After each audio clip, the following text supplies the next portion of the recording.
I'm Frank Briffa. I'm a retired college lecturer, and since I retired, I've been a full-time artist. That's the one.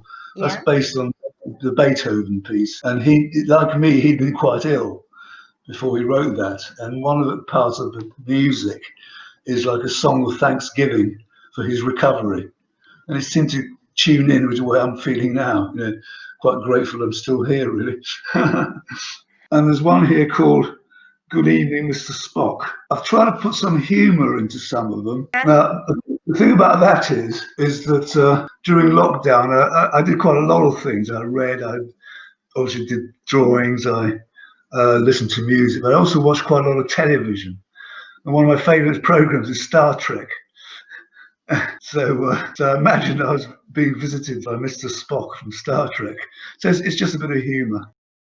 When I came out of hospital, I kept getting these text messages from the NHS giving me advice about what to do.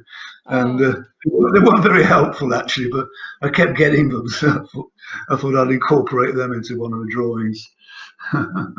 Well, basically, I just wanted to show how I was spending my time during lockdown.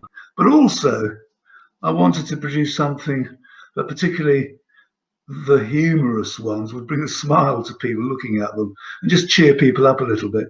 It's a fairly gloomy time for a lot of people. So I thought I'd try and make some funny ones that perhaps would bring a smile. But apart from that, also just expressing basic humanity of how people cope with this situation. You know, people cope with it in a different way.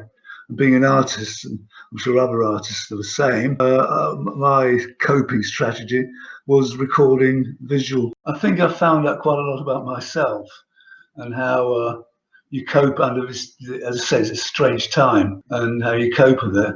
And on top of it, because, you know, I've got this health issue of my own as well, which has nothing to do with the virus.